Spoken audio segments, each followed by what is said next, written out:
we are going to go ahead and get started for this evening. So welcome so much to what Massachusetts pro-housers can learn from California zoning reform victories, a conversation with Senator Scott Wiener. We are so appreciative of you taking the time to join us this evening. I'd love to introduce myself and just share a little bit more about how we'll spend our time this evening. My name is Cassie Infante, and I am Abundant Housing Massachusetts' newest statewide organizer from Haverhill, Massachusetts. I've just begun last week. And so for those of you that are in Massachusetts, I look forward to getting to meet you and know you in the coming weeks and months. And for those that are perhaps a little bit less familiar with Abundant Housing's mission, we are a nonprofit organization that was founded in 2020 to advocate for the creation of abundant housing for all and to develop and support a network of grassroots pro-housing groups and activists across Massachusetts. Abundant Housing is committed to fostering a movement that includes diverse voices, geography, and people with different lived experiences to really help shape an inclusive statewide pro-housing network. And so before we officially get started, I did want to share a few announcements and outline our agenda. So we are currently recording this event and we will be going live on YouTube. So we will be live on Abundant Housing Massachusetts YouTube channel. And in terms of our agenda, we'll spend 20 to 30 minutes in moderated discussion with Senator Wiener, in which he will speak about the progress in California and what we in Massachusetts can do to win similar big statewide action in stemming and addressing the housing crisis.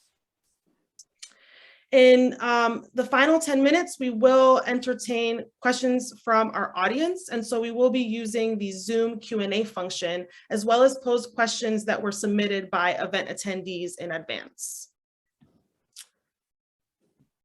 And so with that, I am going to turn things over, and it's my distinct honor to introduce this evening's moderator, Jessie Kanson-Benanav, Executive Director of Abundant Housing Massachusetts. Jessie, the floor is yours. Thank you, Cassie. Really appreciate that introduction. It's great to have you on board, and I look forward to members of our network getting to know you and work with you in those coming days, weeks, months, and years to help build this movement here in Massachusetts. I'm very excited that we have Senator Scott Wiener joining us this evening from all the way out in California. Welcome, Senator. Just going to let folks know who Senator Wiener is. Senator Scott Wiener represents San Francisco and Northern San Mateo County in the California State Senate. He was elected in 2016 and focuses extensively on housing, transportation, civil rights, criminal justice reform, and clean energy and alleviating poverty. He chairs the Senate Housing Committee and is vice chair of the California Legislative Jewish Caucus.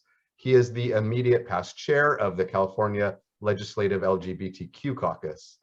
Before his election to the Senate, Senator Wiener served as a member of the San Francisco Board of Supervisors, representing the district previously represented by Harvey Milk. He also chaired the San Francisco County Transportation Authority. Before taking public office, Senator Wiener practiced law for 15 years, including nearly a decade as a deputy city attorney in the San Francisco City Attorney's Office. He also served in a number of community leadership roles, including co-chair of the San Francisco LGBT Community Center and of the National Board of Directors of the Human Rights Campaign. Senator Wiener has lived in San Francisco's Castro neighborhood since 1997. He received degrees from Duke University and Harvard Law School and was a Fulbright Scholar in Santiago, Chile. Senator Wiener, welcome, and welcome back virtually to Massachusetts. We're glad to have you here. So we're just gonna, for the next 20, 30 minutes or so have, a conversation between you and me. We have, a great number of folks in the audience viewing on YouTube, and I presume we'll view the video afterwards. Our goal is to learn about the great success that you have had in California with zoning reform, focusing on housing production zoning reform, and try to draw some lessons from your great success out in California for us here in Massachusetts.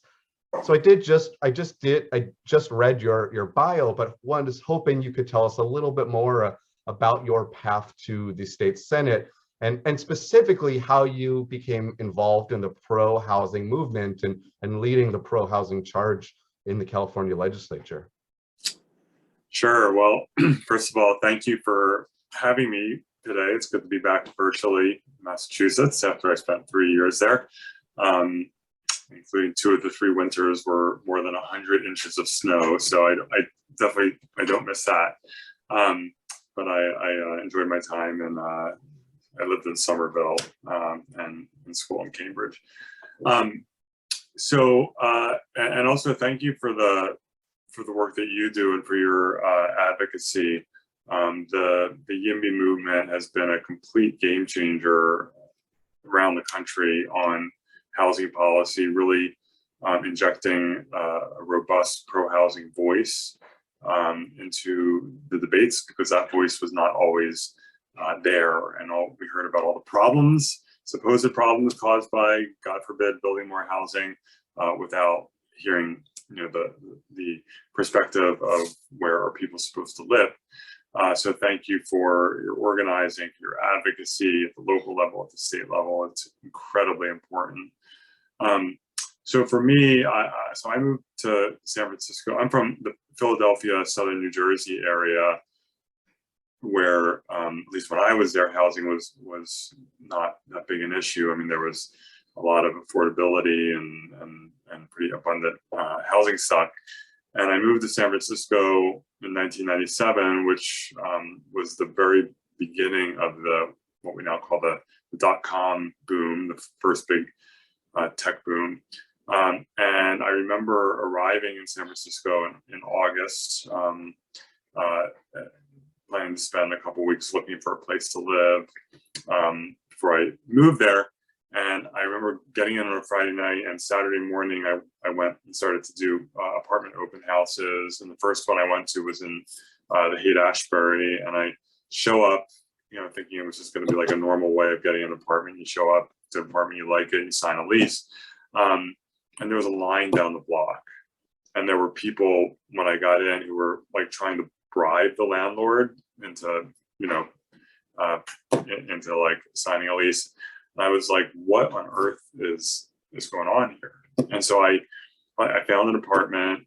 It was about double what I was paying in Philadelphia, so it was a lot more expensive. But that was my first entree into the dysfunction of San Francisco and really California's housing market.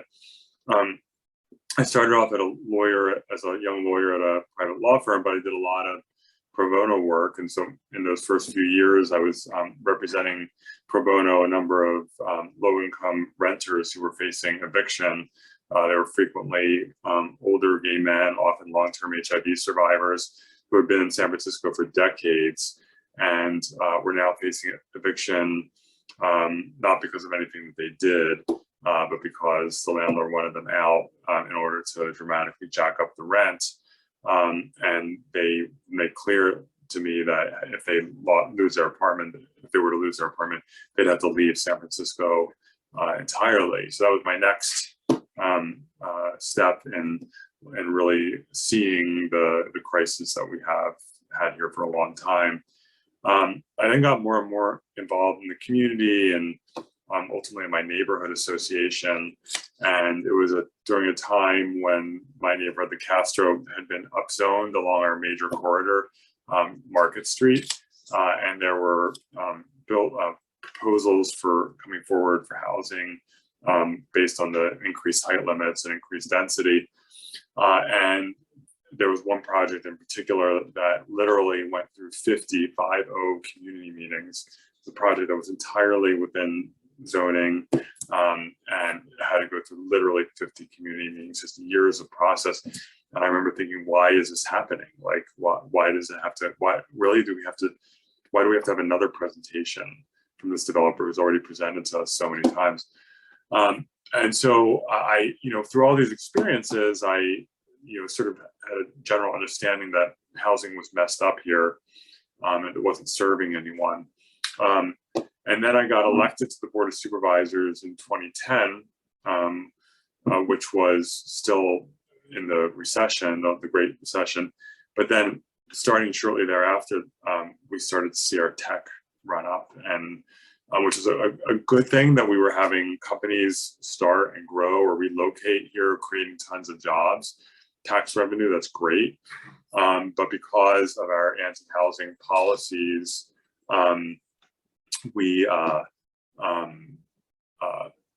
city wasn't prepared for it, and we saw just an explosion of rents, and that's when I, as a new supervisor, started to really become more and more passionate about the need to address our housing shortage and to make it easier to build housing. And early on, it was very painful to be on that side.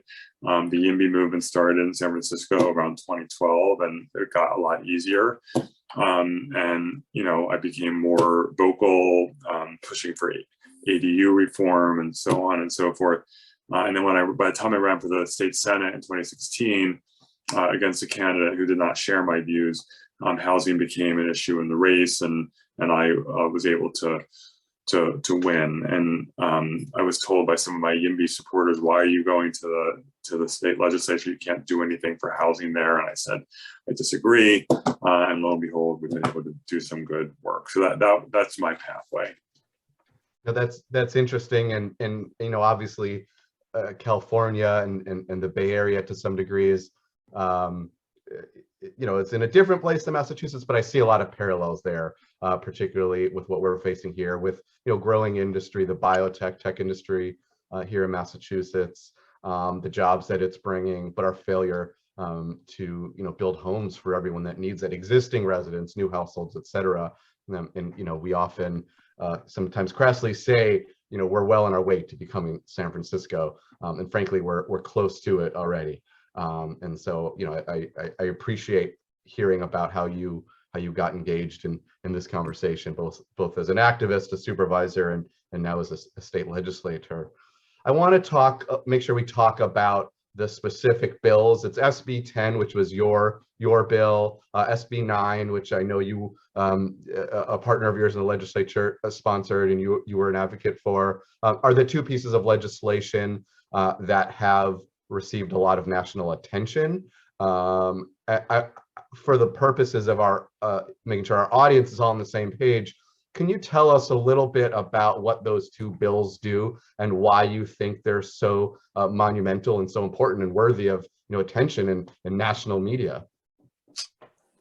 Yeah, so and zoning reform is very important. It's sort of the foundation of housing, because that's defining what is legal to build. Is it legal to build any housing or anything other than a single family home? Are we going to limit what can be built per parcel, or have a more efficient use of land to have more housing? So zoning is incredibly important. Zoning reform is also, it's the long game. It's planting seeds for the future. It can be immediate, like with ADUs, but it tends to be a much longer game, which is important. And that's why it's important to mix zoning reform with streamlining, so that for the existing zoning, people can actually get housing built faster. And so the first bill period that I introduced, Senate Bill 35, was a housing streamlining bill that has dramatically increased the time that it takes to get a permit in California for a lot of different kinds of housing. Someone asked what's an ADU. That's an accessory dwelling unit, also called an in-law unit or a granny flat or a rear yard cottage, when people convert a portion of their property to a secondary unit.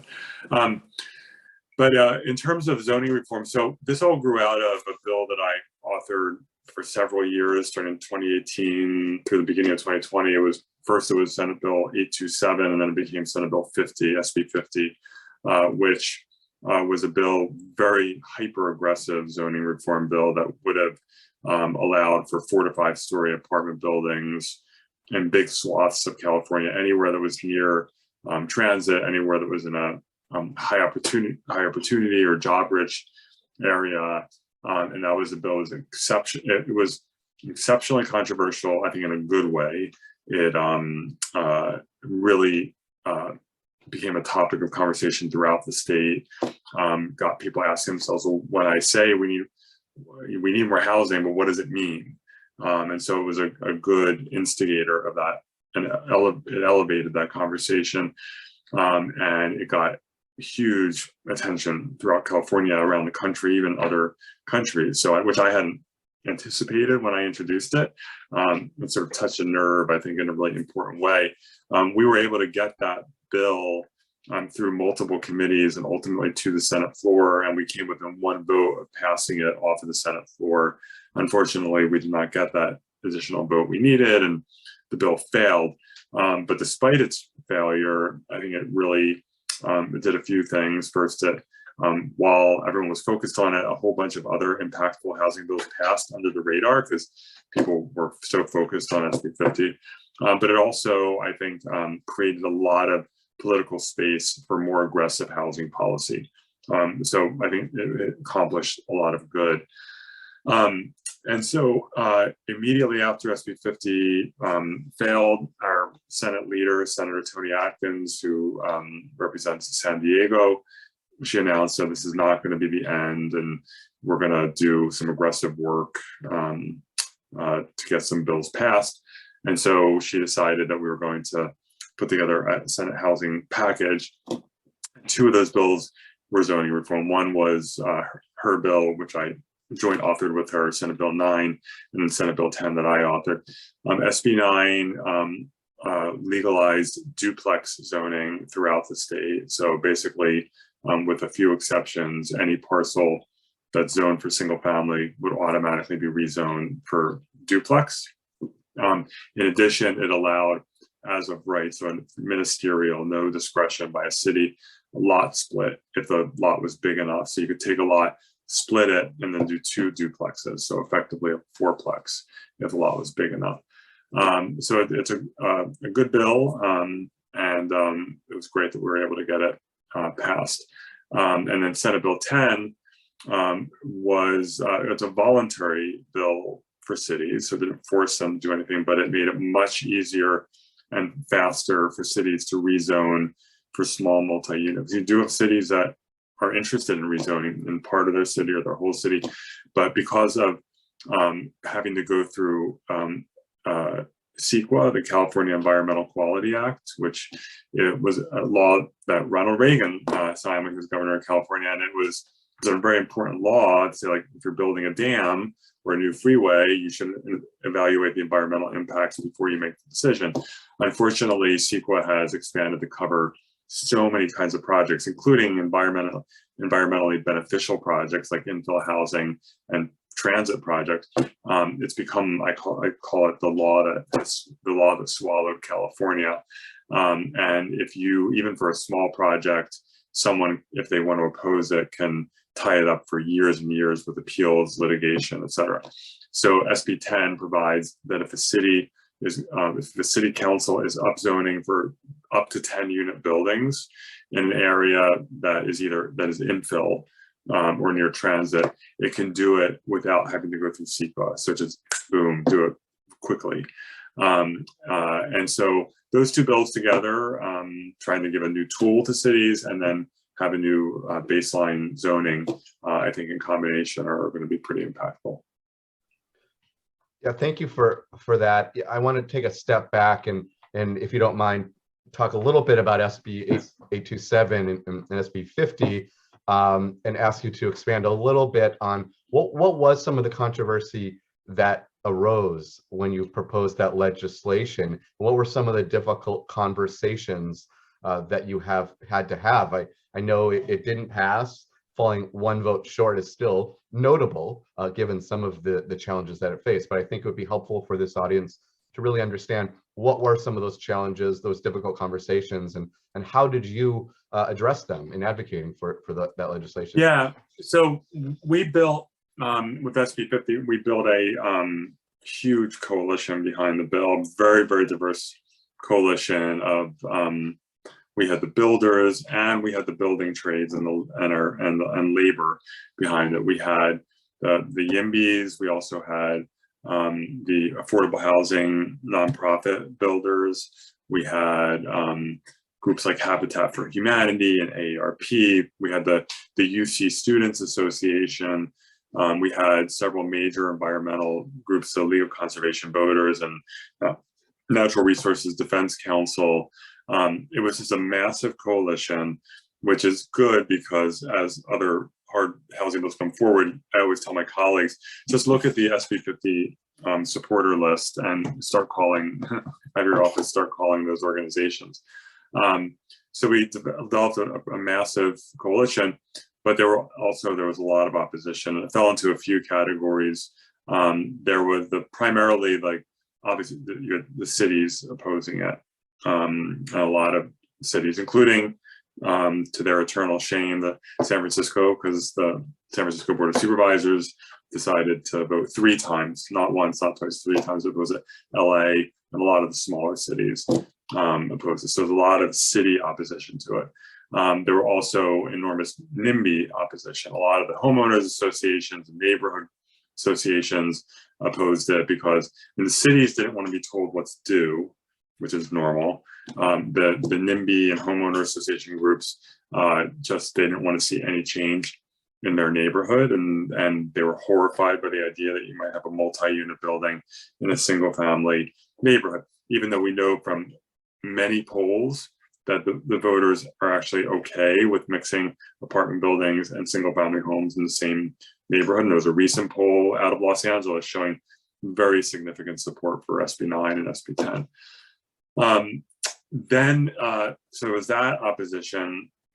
Then there was opposition, there was some progressive opposition from some of the progressive groups that are suspicious of market rate housing and believe that it will lead to displacement, gentrification. And so we worked, there are some of those groups that we couldn't work with because they just are fundamentally opposed to any market rate housing. But there were other groups that had concerns about the bill that we worked with. And there were certain things that they wanted. They wanted some anti-demolition protections, and we actually resolved that issue with them and put some strong anti-demolition language in the bill.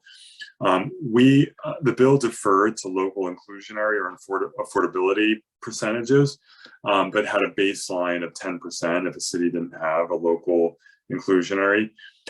They wanted the baseline to be much higher, like 20-25%, which we we're trying to work through with it because we thought that percentage would be too high for many cities and would stop projects from getting built. So we were working it through with them, and we're making some progress. Had the bill moved forward, I think we would have ultimately resolved that. And then they wanted, for so-called sensitive communities that had a history of displacement, there were some folks who wanted those neighborhoods exempted from the bill. We would not do that. But what we did do as a compromise was to do a 5-year delayed implementation in those communities so that they could, if they needed to implement some additional anti-displacement measures, they could do that. But in the end, we did not. I think had the bill moved forward, we would have eventually reached resolution with those groups, but we did not by the time the bill was up for a vote. So we had opposition from some progressive groups over the displacement concerns, and then from the cities and the NIMBY groups for other reasons. But we did, I will say, as with many housing bills, we had bipartisan support.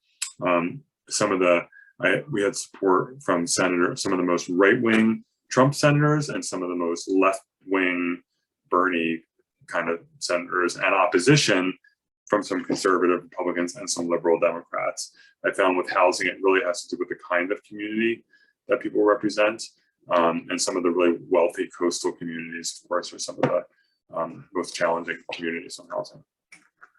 No, that's great to hear, particularly about the bipartisan nature, and that's a question that actually came up and when people submitted questions ahead of time. And I want to get back in a moment to the question of allies and partners, but continue along the thread or sort of the history of the development of your legislation.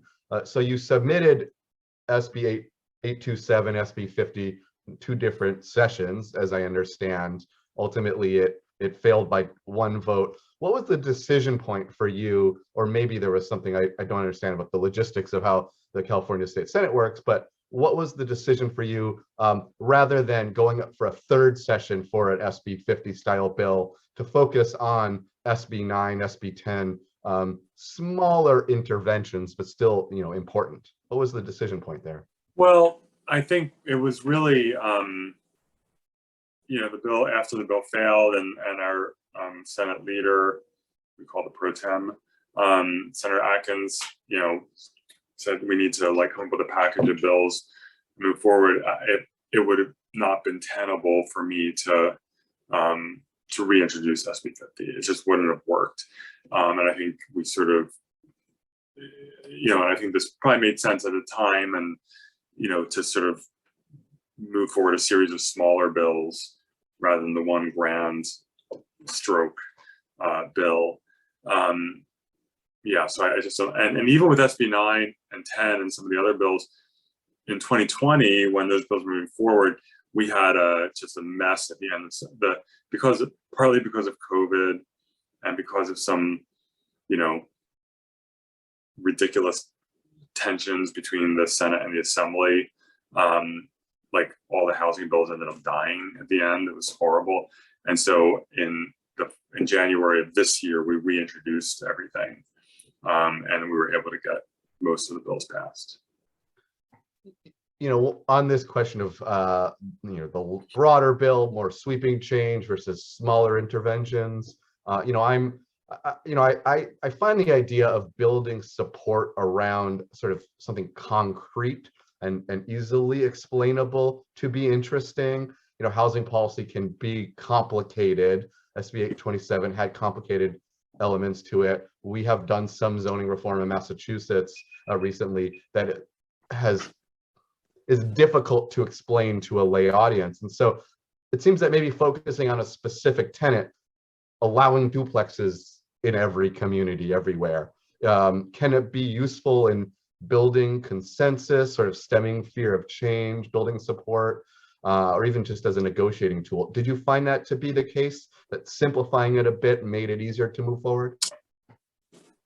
It was more tangible for people, because with SB 50, people weren't always sure where will everything go. There was a little more uncertainty, but in the end, the opposition to SB 9, SB 10 was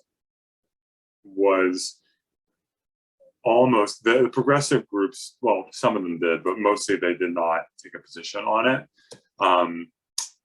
But the NIMBY and city opposition was still very, very, very intense, and both of those bills barely passed in the Assembly, by the skin of their teeth. So in the end, they were just as aggressive against these bills as they were against the bigger bill. All right, that's interesting. Housing politics, well, housing can be very political, as you've experienced both on the Board of Supervisors and the legislature. It's certainly the case here in Massachusetts. In Massachusetts, I think similar to California, although maybe even more so, we're very much a one-party state.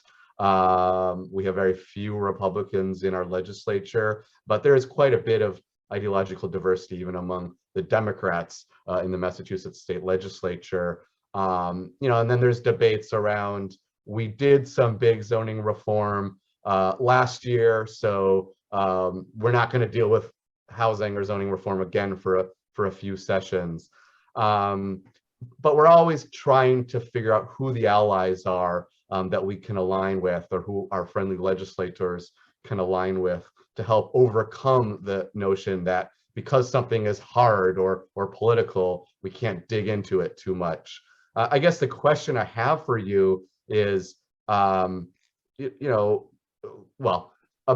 general question of what advice can you give about how to sort of navigate the internal politics of housing and building coalitions to support legislation like this, and specifically who ended up being a collaborator, an ally that surprised you? And you already talked about the bipartisan nature of the support. How would you address those elements, particularly, the allies or collaborators? Yeah, I mean, it's about building a movement, and I think in California we've been able, especially in the Bay Area, but increasingly in other parts of the state, we've been able to do that. And we have a lot of activists around the state who are very active and aggressive and make a lot of noise, and it's not a one-sided debate anymore. And there are more donors who are focusing on these issues. And so I think there's just more activity that gets the attention of members. So yes, there might be some pain locally in supporting certain bills from some people who are going to torment you, but there's support there as well. So it becomes a little more balanced. Over time, what we've seen is there are more and more members of the legislature who are interested in housing and wanting to author bills, which is great. So it's not just a few of us. I think as it becomes, the polls show that it's a very salient issue for the voters. It's consistently in the last number of years one of the top issues on the voters' minds, and a lot of members want to be in on that. So they want to author bills, or they want to, even if it's uncomfortable, they support bills because they don't want to be on the wrong side of it. So we've definitely seen more legislators get involved and be supportive. Our biggest struggle in the legislature is with Los Angeles, which is, I thought housing politics in the Bay Area were difficult, and then I met Los Angeles, and LA is just that housing politics are really rough. They're really hard, but there are increasingly members out of the LA delegation who are willing to step out on housing and cast hard votes, and so that's a little bit of the dynamic. That's great. I think a couple final questions in this part, and then we'll go to some Q&A. But I want to talk a little bit, and you've already addressed this to some degree at the beginning, the importance of statewide legislation. Here in Massachusetts, we very much value local control. In the Massachusetts, or in the Boston region, as you know from having gone to school in Cambridge and lived in Somerville, we have some tiny municipalities that make land use decisions for themselves in a vacuum without anything, any regional collaboration, beyond participation in regional planning agencies. But they make all these decisions on their own, and protecting local decision making is important to a lot of people, certainly to the municipalities themselves, as you've mentioned. So many pro-housing ideas are slapped down by those cities and towns that want to control their own zoning and make their own decisions in a vacuum. The question is, what are some ways you were able to bring local, or if you are, local control activists on board to help them better understand the need for regional reform, or is it in statewide reform, or is it not something that's worth spending time on in your experience? Well, it depends. I think there are different categories. And first of all, what we're seeing in California is more and more local elected officials, more city council members, mayors who are getting elected on a pro-housing platform. And so like in the Bay Area, when I look around the East Bay and in the peninsula, more and more of these city council members who are pro-housing, and even a pro-housing majority on the city council. There are some councils that flipped. And so I think it is starting to change, even though it's slow. In addition, there are local, whether it's activists or council members, who they just have issues with state versus local, and sometimes you can work through those issues with them. But there are others who just don't want to see more housing, and that's why the hypocrisy that we saw with cities that were opposing SB 10, which was literally a voluntary bill, like a city could ignore it entirely. but they were opposing a bill that simply gave them more authority. And I thought it was intense hypocrisy, but it really showed what it's about. It's for a lot of these people, they just don't want to do anything that will make it easier for anyone to allow more housing. And so you have to, sort of, those people you're never going to get. It's not worth spending time on them. But there are others who are more reasonable and open-minded. Thank you. And we'll go to Q&A in just 1 second, but you've talked a few times about the important role that local YIMBYs or pro-housing activists played in building support for this legislation. Can you talk a little bit more about that? And also interested, you mentioned some city councilors or mayoralships flipping and having pro-housing majorities elected. Was there a role for the local pro-housing activists in that as well? And what did that look like in your experience? Yeah, absolutely. I'll give a few examples. Berkeley, which apparently invented single-family zoning as a way of keeping Black people out. Up until fairly recently, Berkeley would just brazenly violate state law in rejecting projects, get sued, lose, still refuse to allow the project. It was just a terrible situation. But over time, there were a couple of really strongly pro-housing Berkeley City Council members, and they helped get a few more elected, and they now have a pro-housing majority on the Berkeley City Council. Some amazing, mostly younger, not only younger, but mostly younger council members who are very aligned with the YIMBY movement, and they're terrific, very diverse, forward-thinking council members. And then in San Mateo County, which I represent a small portion of the northern part of the county, but I'm engaged in San Mateo County, which has 20-something cities, and the YIMBYs are very, very active down there, and they are absolutely involved in these municipal elections, and they've had some great successes getting people elected to city councils and defeating some really anti-housing council members, and their support is really sought after because they provide a lot of volunteers, help get the word out. That's really been impactful. And in terms of their role in actually advocating for SBs 9 and 10 and other legislation, is there a role that they played in that and building public support behind that? Yeah, absolutely. Especially in the Bay Area, but increasingly in other parts of the state where they will mobilize at the right time on these bills and just flood offices with phone calls, because offices are getting phone calls from all the NIMBYs about how the sky is going to fall if the bill passes. But having them get a lot of calls from their own constituents advocating for these bills is really impactful. Yeah, that's great to hear. And when you mentioned the pro-housing majority in the Berkeley City Council, I know that they're now pursuing an affordable housing zoning overlay in Berkeley, which is modeled exactly after the affordable housing overlay that was passed last year in Cambridge, thanks to the work of A Better Cambridge, which is a great pro-housing group and member of our network. So shout out to them. I know they're on this call. I really appreciate the opportunity to have this conversation. I've learned a lot. I'm going to have Cassie join again and help facilitate a Q&A. It looks like we've had a bunch of questions that have come up in the chat, and as well as I said, some that have been submitted previously. Cassie, do you want to jump back on screen and facilitate that section?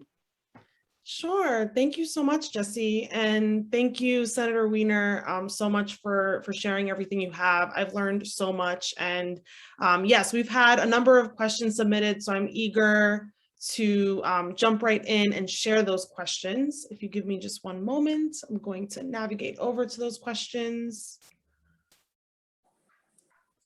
So the first question that was submitted, I'm actually going to combine these first two questions. Thank you so much. But Ella is asking, what role has the climate or environmental movement, as well as the racial equity movement, had and its stakeholders, what role did those groups play in the pro-housing successes in California, from your perspective?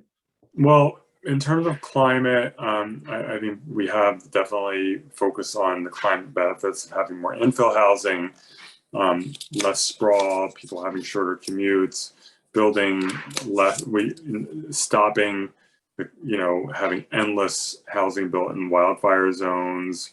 Since 1990, almost half of all new housing in California has been built in high-risk wildfire areas. And so we've absolutely focused on that important aspect of the housing debate. And we do have some environmental groups, like the League of Conservation Voters and NRDC, that have been supportive.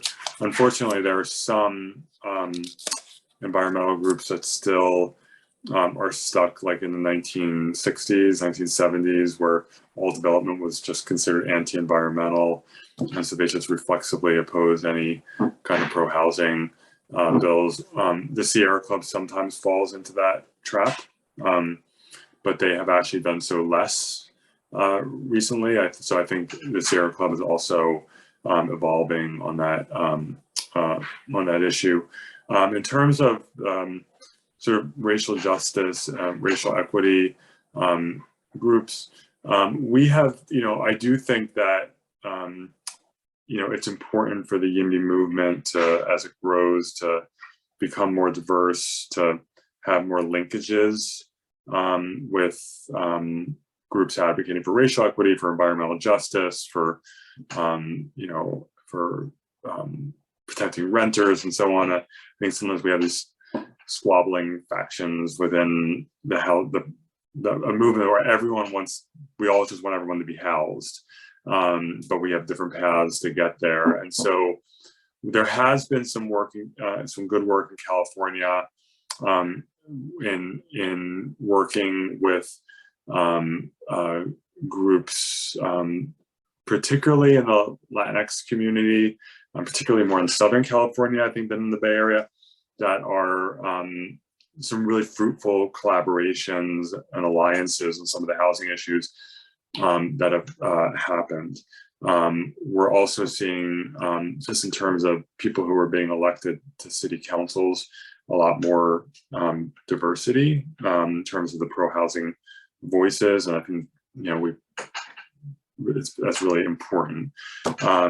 And there's a huge racial justice component to this because structural racism takes many forms, and frankly, the creation of single-family zoning was one of them, along with redlining and the various other ways that white people have used over time to keep non-white people out of their neighborhoods, and low-income people. So, and California has a horrible history here. In 1950, there was a constitutional amendment that was passed in California to require that public housing, unlike any other form of housing, could only be approved by a city's voters.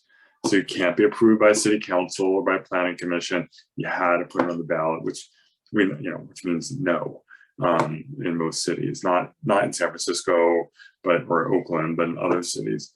It's called Article 34 of the California Constitution. There have been long articles written about this just horrible racist measure. So we're trying to get a constitutional amendment on the ballot in California to repeal it. The repeal has been rejected twice, but the last time was in the 90s. So hopefully, the voters will think differently this time. So yeah, we're I think trying to build more coalition.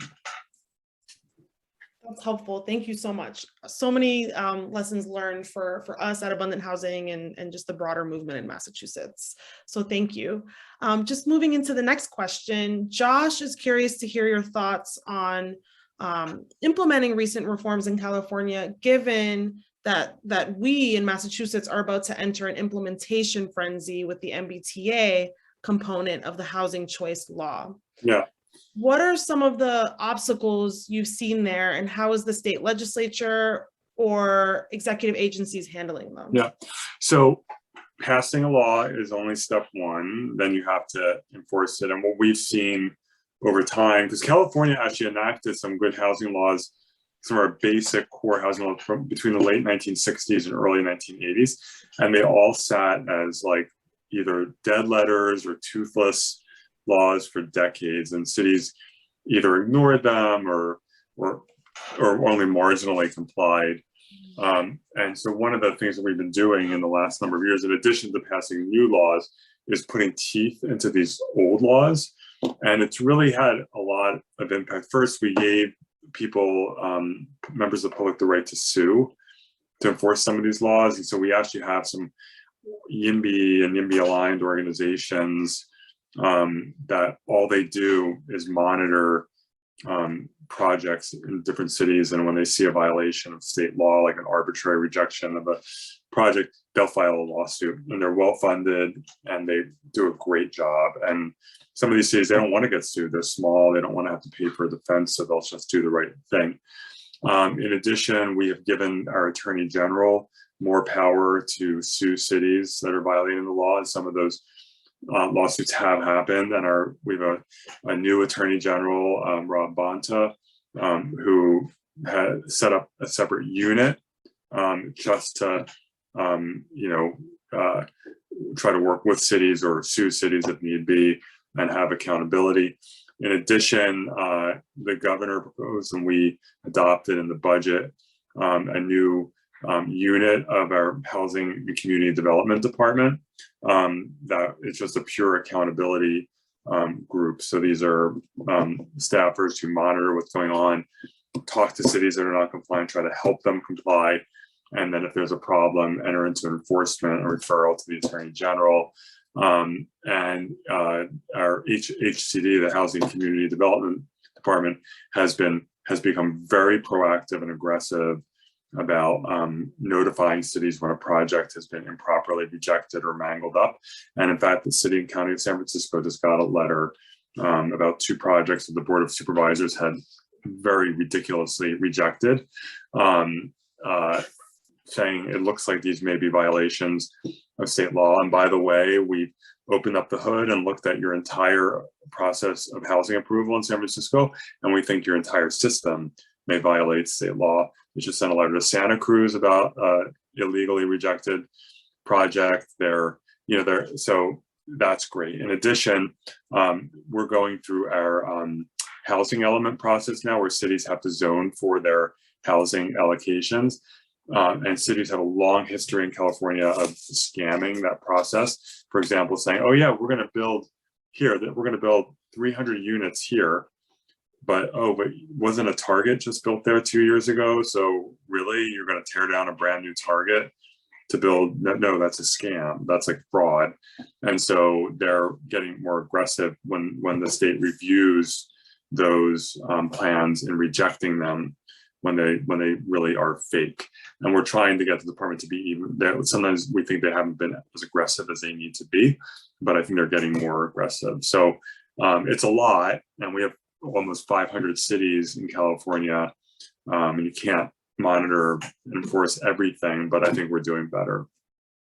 That's so helpful. Thank you. I think you're absolutely right. Passing the bill is the first step, but moving into enforcement and monitoring progress is a whole other thing. And so I want to move into this next question because I think it speaks to what you were just talking about, and it's from Alan. And Alan asks or says, you've alluded a few times to, quote, a whole bunch of impactful housing bills passing under the radar, or streamlining bills that didn't attract maybe as much press.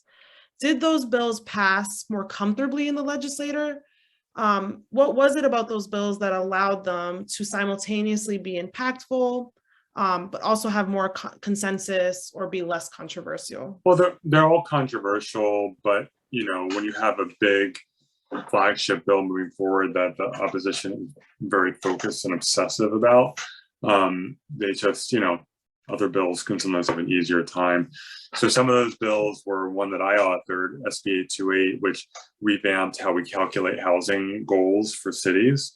We've been setting goals for cities for, 40, 50 years, and they were way too low, and the rich cities would push their allocations on the poorer cities. And so this law has resulted in basically a dramatic increase in what those housing goals are and making it much harder for the rich cities to get out of those allocations. There was Senate Bill 330 by my colleague Nancy Skinner in the East Bay, called the Housing Crisis Act, which basically put a bunch of limitations on cities. It banned cities from downzoning. It limited the number of hearings that cities are allowed to have on any given project, and put some timelines in place. So that's a very impactful law. We also have really tightened up our ADU, or accessory dwelling unit law, which for 40 years cities have technically been required to allow people to put ADUs in their properties, but cities were ignoring it. And so we put teeth into it, and then it took a few rounds of legislation to close loopholes, and now we're seeing a pretty significant escalation in ADU production. We strengthened something called the Housing Accountability Act, which is a 40-year-old law in San Francisco. I call it the "don't change the rules in the middle of the game" law. So basically, it provides that if someone's trying to build housing that complies with the city's rules, all the zoning and other rules, the city can't arbitrarily reject it or reduce it in size. It can only do that if there's a health or safety issue. And so that we put some real teeth into that, and that's a big private lawsuit enforcement law, very impactful. We also significantly strengthened our affordable housing density bonus law, saying that if you add some affordability, more affordability into the project, you can either go taller or denser or dispense with parking requirements or some other concessions. We made that more robust, and made it even more robust for 100% affordable housing near transit. Those are a number of laws that we've been able to pass in the last few years that have been controversial, but have been able to sort of move along fairly strongly, fairly smoothly. Thank you so much.